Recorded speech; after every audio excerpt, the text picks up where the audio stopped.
जय हिंद साथियों, पर्यावरण के इम्पोर्टेंट सेशन में सभी साथियों का स्वागत है। आइए आज हम लोग बहुत ही इम्पोर्टेंट प्रश्नों को यहाँ पर करेंगे और ये पर्यावरण सीरीज का 6 वीडियो होगा आपका।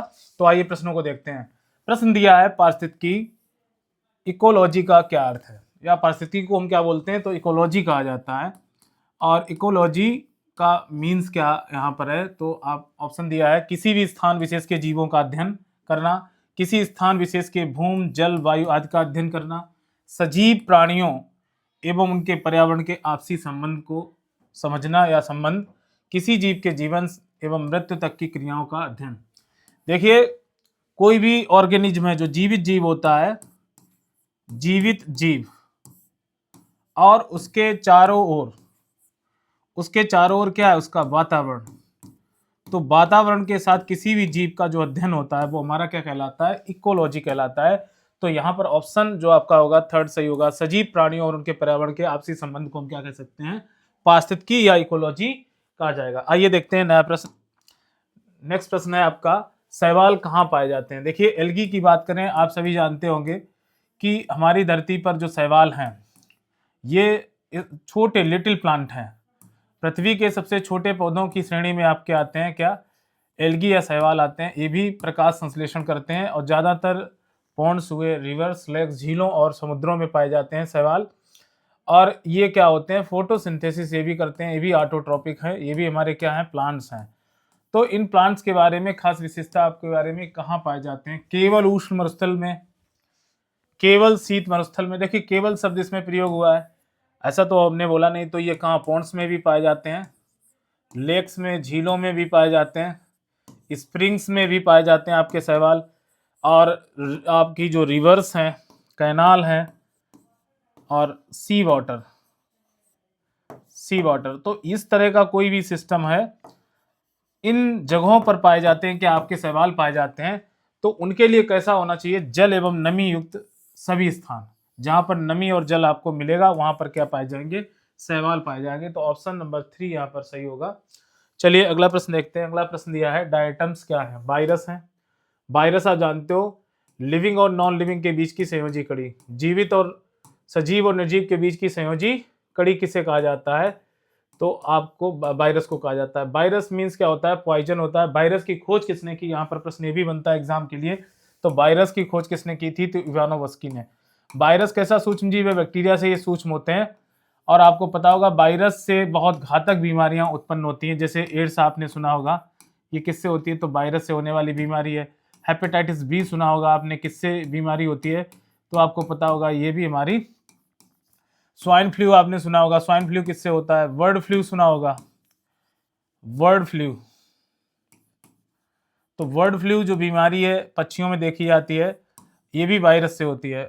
आपने चिकनगुनिया सुना होगा, चिकनगुनिया क्या है, फीवर एक प्रकार का, तो चिकनगुनिया, ठीक।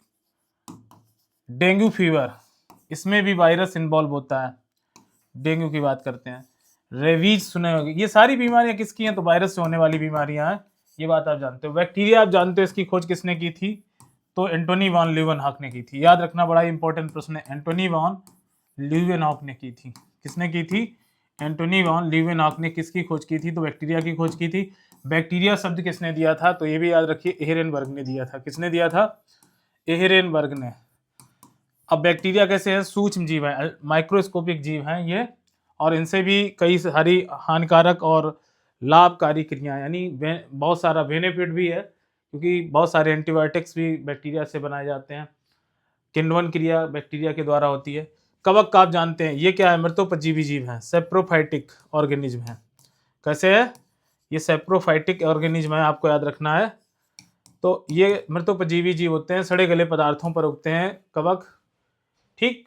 डायटम्स एक प्रकार के क्या है, शैवाल है। तो यहाँ पर आंसर क्या हो जाएगा, शैवाल। डायटम्स क्या है, तो आपको याद रखना है, शैवाल है। आइए आगे देखते हैं अगला प्रश्न।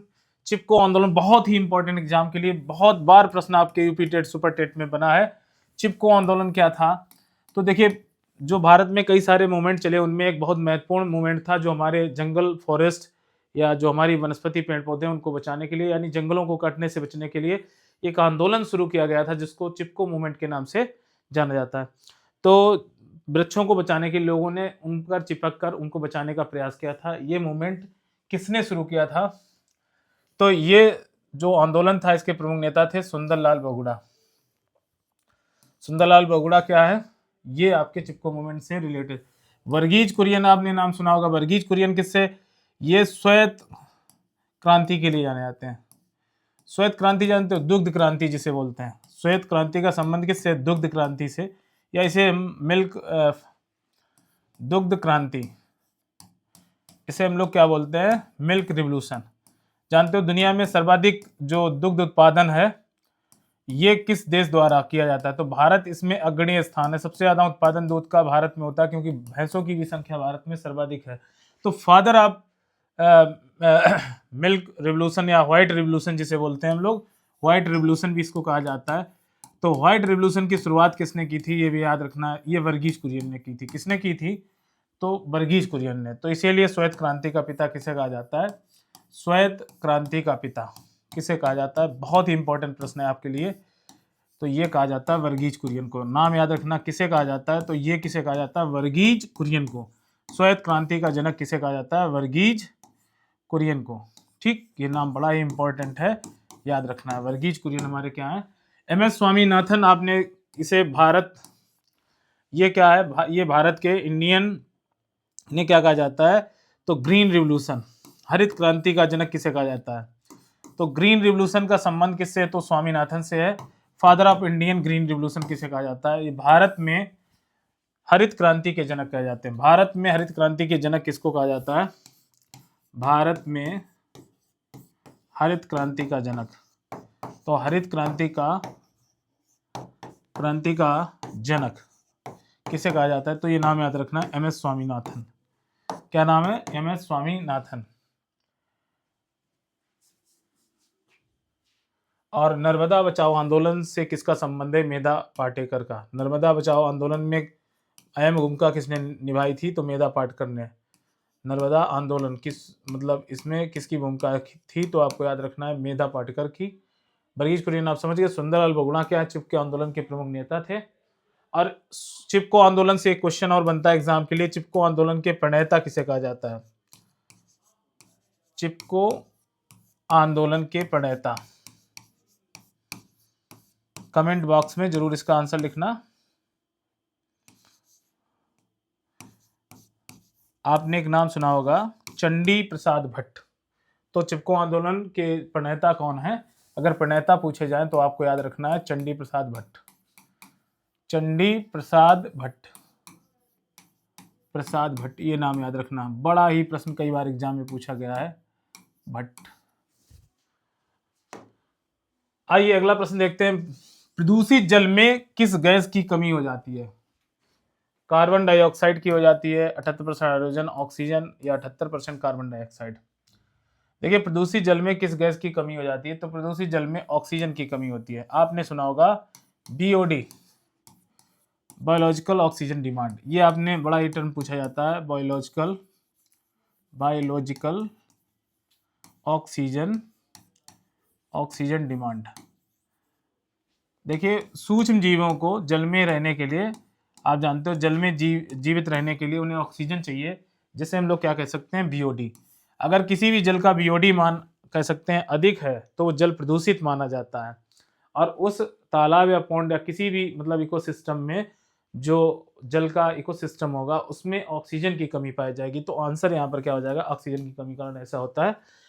आगे देखते हैं। आगे प्रश्न दिया है, वायु में नाइट्रोजन की कितनी प्रतिशत मात्रा होती है? देखिए अगर बायो एटमॉस्फेयर की बात करें, हमारा जो एटमॉस्फेयर वायुमंडल है, इस एटमॉस्फेयर में क्षोभमंडल के अंदर आपकी ऑक्सीजन कितने % पाई जाती है? तो 21% ऑक्सीजन पाई जाती है। याद रखना, कई बार प्रश्न एग्जाम में यहाँ से बनता है। यहीं पर CO2 की बात कर लेते हैं। तो CO2 हमारा वायुमंडल में कितना है? तो 0.03%। और सर्वाधिक वायुमंडल में कौन सी गैस है? तो आपको याद रखना है N2, नाइट्रोजन गैस आपकी वायुमंडल में कितनी है? तो 78.0841%, यानी लगभग 79% कह सकते हैं, या 79% क्या हमारा मौजूद है। तो नाइट्रोजन हमारे वायुमंडल में सर्वाधिक होता है। तो यहाँ पर नियरेस्ट आंसर क्या है? 78% यहाँ पर आंसर है।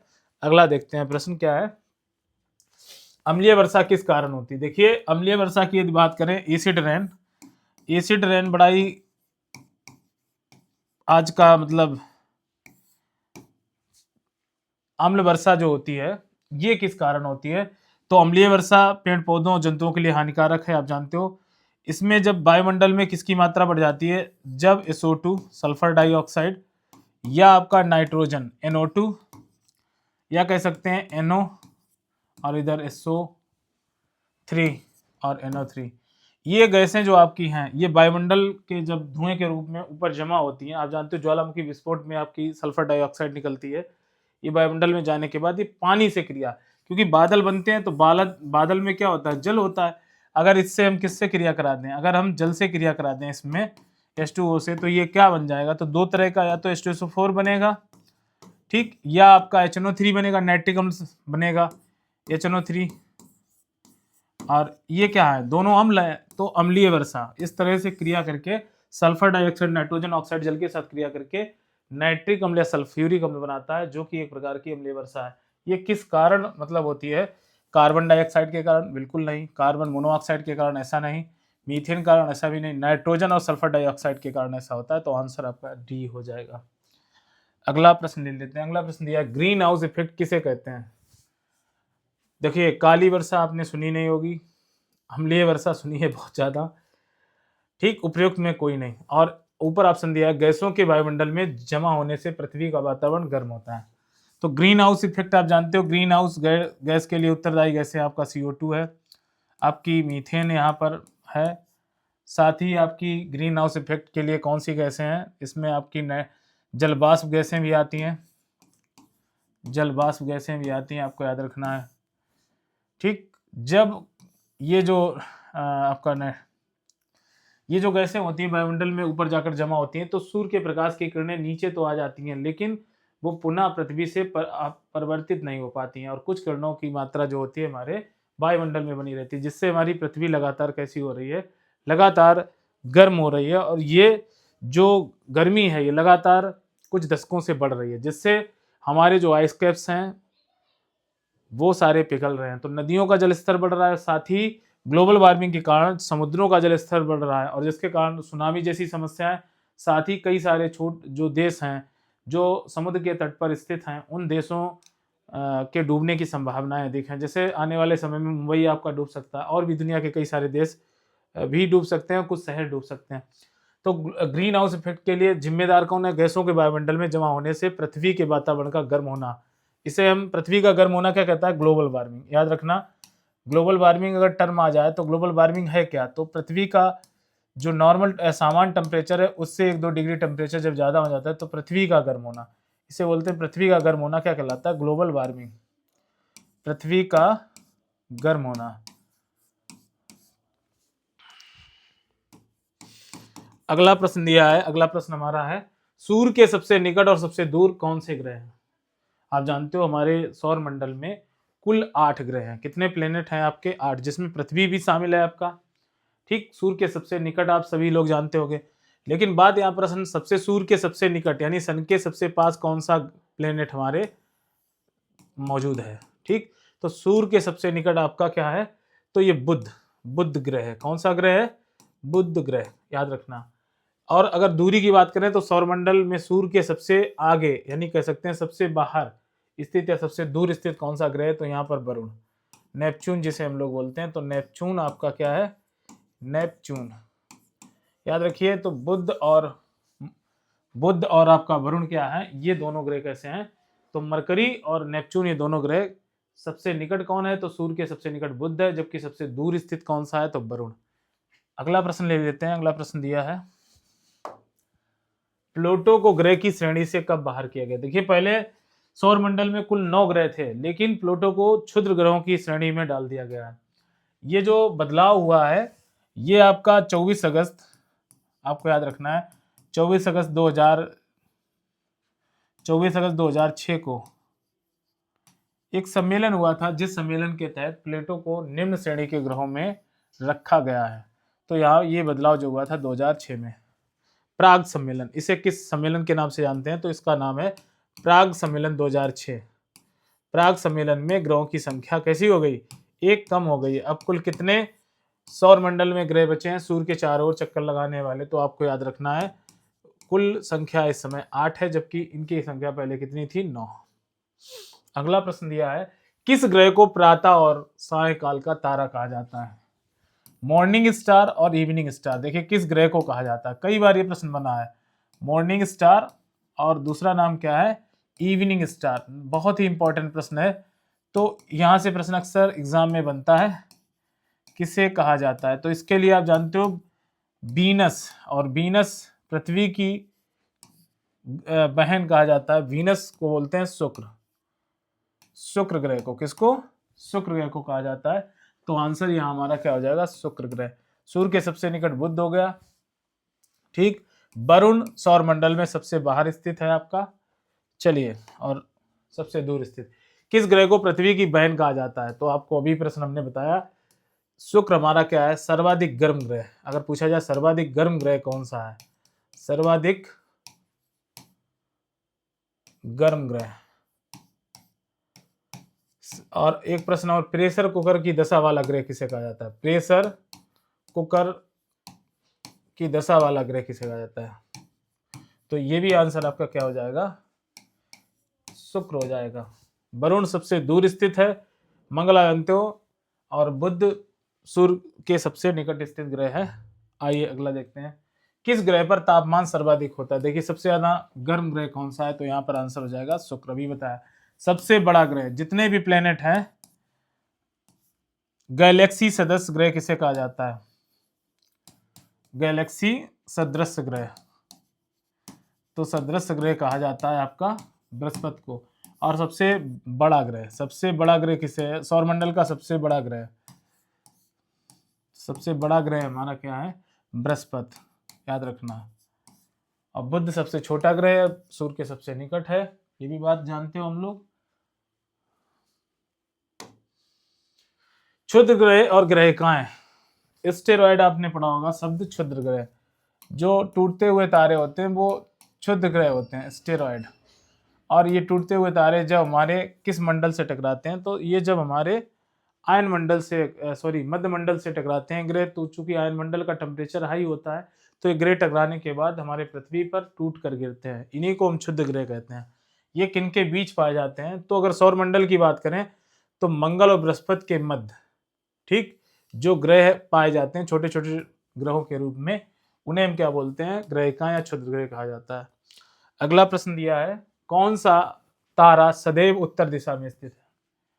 ठीक, आपने कई बार प्रश्न देखा होगा कि हम जब आकाश को देख रहे होते हैं तो एक तारा अपनी स्थिति को कभी परिवर्तित नहीं करता, उस तारे को हम क्या बोलते हैं? तो आपने बड़े लोगों से सुना होगा ध्रुव तारा। किसे बोलते हैं? ध्रुव तारा, ठीक।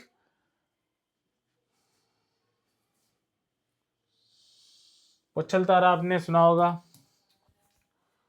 आइए अगला देखते हैं, सर्वाधिक गहरी मैरियाना खाई कहाँ स्थित है? बहुत ही इंपॉर्टेंट प्रश्न है। मतलब समुद्र तल का वह क्षेत्र जहां सर्वाधिक गहराई है समुद्र में, तो इसे हम किस नाम से जानते हैं? आपको याद रखना है, मैरियाना ट्रेंच। बड़ा इंपॉर्टेंट प्रश्न है। मैरियाना ट्रेंच सबसे गहरी खाई है, और ये समुद्र में कितनी गहरी है? तो याद रखिए 11,022 मीटर, लगभग 11 किलोमीटर गहरी समुद्र है। मतलब समुद्र हमारा कैसा है? गहरा। सर्वाधिक गहरा कहाँ है? तो आपको याद रखना है मैरियाना ट्रेंच, जिसकी गहराई लगभग 11,022 मीटर। एशिया महाद्वीप यूरोप महाद्वीप किससे अलग होता है? मतलब एशिया महाद्वीप और यूरोपीय महाद्वीप के मध्य में क्या है जिससे वो अलग होते हैं? काकेशस पर्वत, बिल्कुल सही है। यूराल नदी पाई जाती है, यूराल पर्वत। तो तीनों ये चीजें उपस्थित हैं। एशिया और यूरोप को अलग करने वाली जो चीजें हैं उसमें यूराल नदी है, यूराल पर्वत है, काकेशस पर्वत। तो यहाँ पर उपयुक्त सभी आंसर हो जाएगा।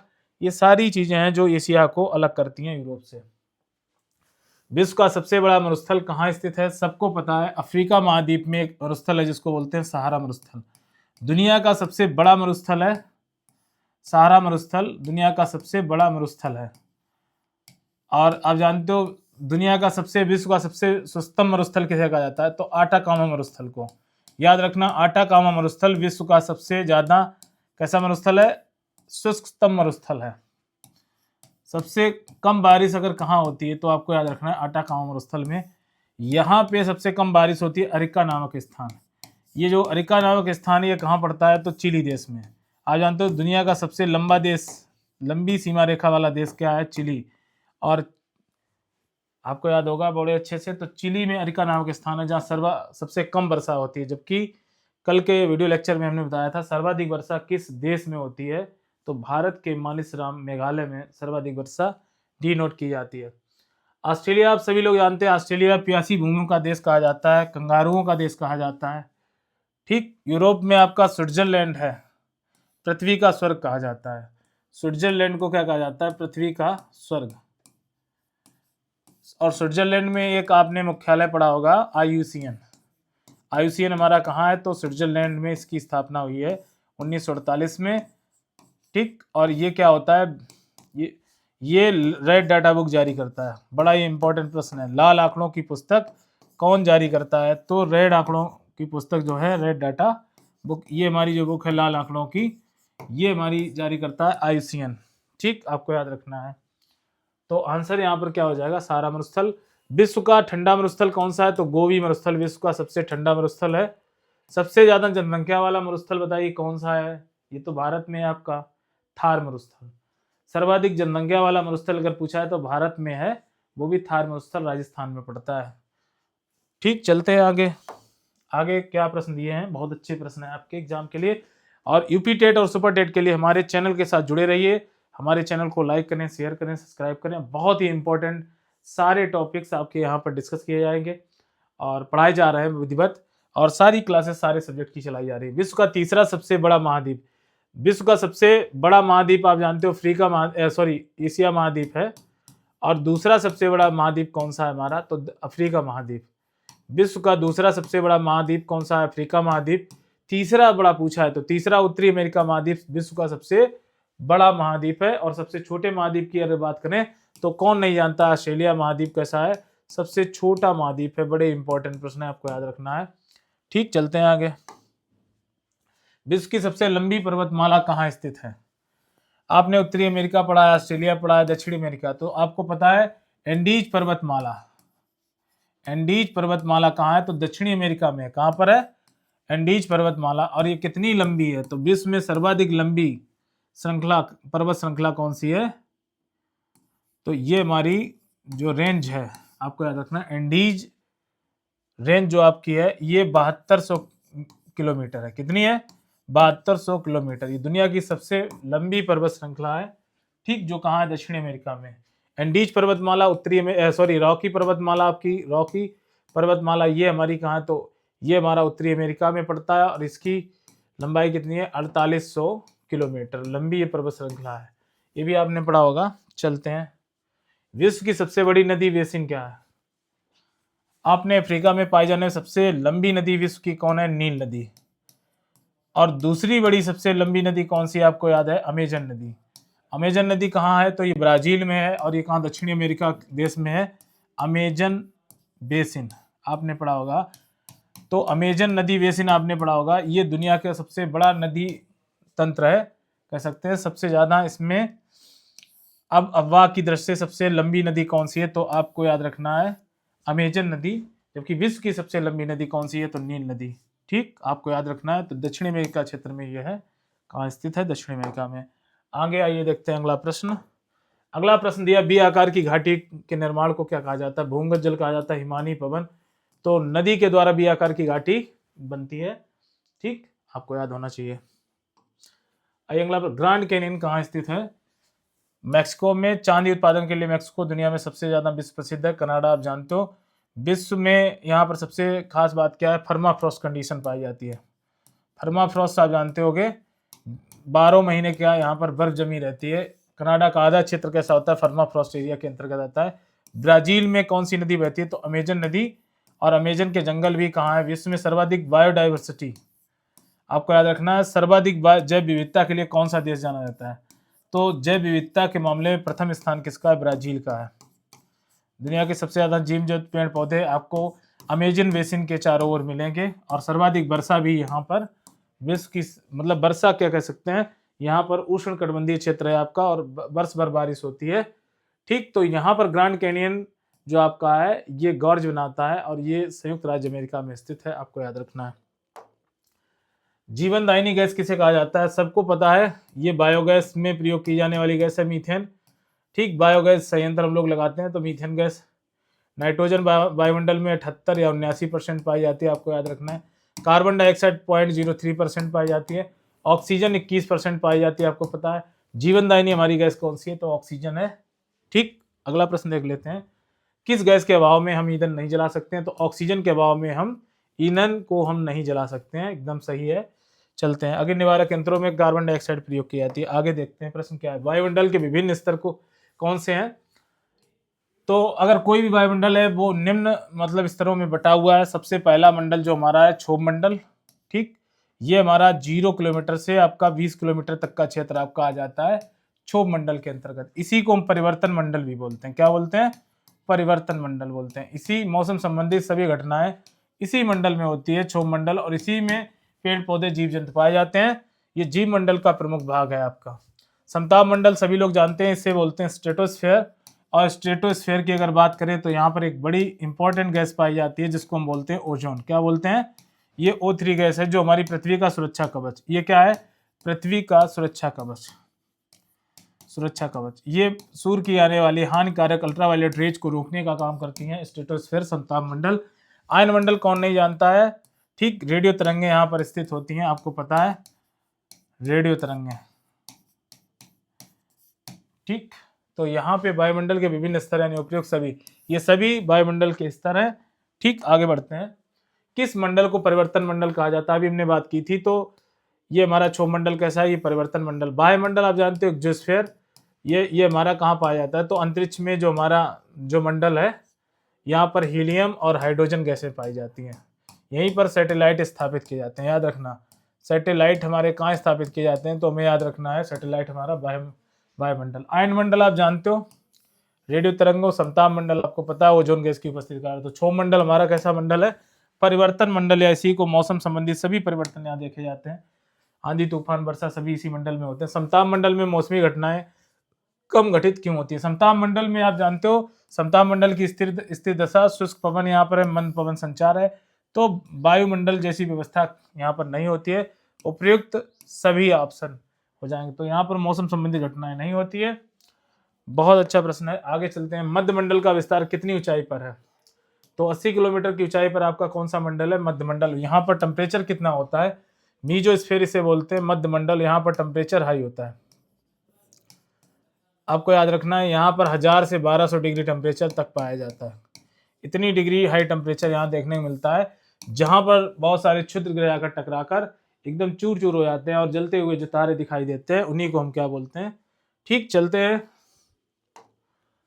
वायुमंडल को किस यंत्र के द्वारा मापा जाता है, देखिए बैरोमीटर। वायुमंडल की अगर बात करें तो बैरोमीटर के द्वारा हम वायुमंडल को मापते हैं। हाइग्रोमीटर आपने सुना होगा, इसमें आर्द्रता मापी जाती है। क्या मापी जाती है, आपको याद रखना, आर्द्रता मापी जाती है।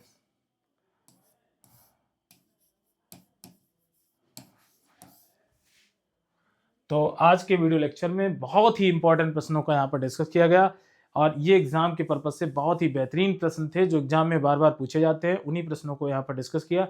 चलिए आगे मिलते हैं अगली सीरीज में। नमस्कार, जय हिंद साथियों।